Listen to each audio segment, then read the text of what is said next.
जनगणना 2027 के लिए भारत सरकार ने नागरिकों को बड़ी डिजिटल सुविधा प्रदान की है। अब प्रत्येक परिवार मोबाइल या कंप्यूटर के माध्यम से घर बैठे अपनी जनगणना स्वयं भर सकेगा। इसके लिए सेल्फ एन्यूमरेशन पोर्टल शुरू किया गया है। जिलाधिकारी सावन कुमार ने सोमवार को पत्र परिषद में अधिक से अधिक नागरिकों से इस सुविधा का लाभ उठाने की अपील की। सेल्फ एन्यूमरेशन पोर्टल पर इसकी प्रक्रिया 4 चरणों और 9 स्टेप्स में विभाजित है। पहले चरण में पोर्टल पर लॉगिन कर राज्य का चयन करना होगा। इसके बाद परिवार प्रमुख का नाम, 10 अंकों का मोबाइल नंबर और ईमेल आईडी दर्ज कर पंजीकरण करना होगा। एक मोबाइल नंबर से केवल एक परिवार का पंजीकरण मान्य होगा। दूसरे चरण में OTP के माध्यम से सत्यापन किया जाएगा। जिला, पिन कोड और गाँव या शहर की जानकारी भरने के बाद नक्शे पर लाल मार्कर से घर का सटीक स्थान चिन्हित करना अनिवार्य होगा। तीसरे चरण में हाउस लिस्टिंग और हाउसिंग जनगणना की प्रश्नावली भरकर प्रीव्यू में जानकारी की जांच करनी होगी। फाइनल सबमिट के बाद 11 अंकों की AC ID प्राप्त होगी, जो SMS और ईमेल पर भेजी जाएगी। चौथे चरण में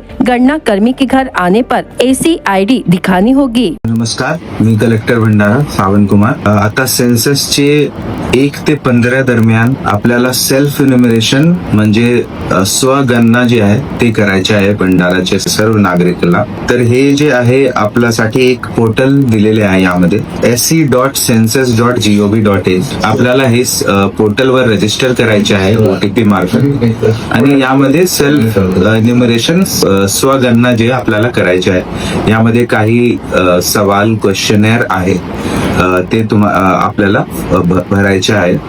आणि हे फक्त 15 दिवसच्या हे मोहीम आहे। 15 दिवस मध्ये सर्व भंडारा वासीला माझं आव्हान आहे, आणि प्रत्येक जे आपला पब्लिक रिप्रेझेंटेटिव्ह आहे त्यांना पण आव्हान आहे की तुम्ही या पोर्टलवर रजिस्टर करून आणि आपला जे स्वगणना आहे तुम्ही यावर करून घ्यावे। थँक्यू।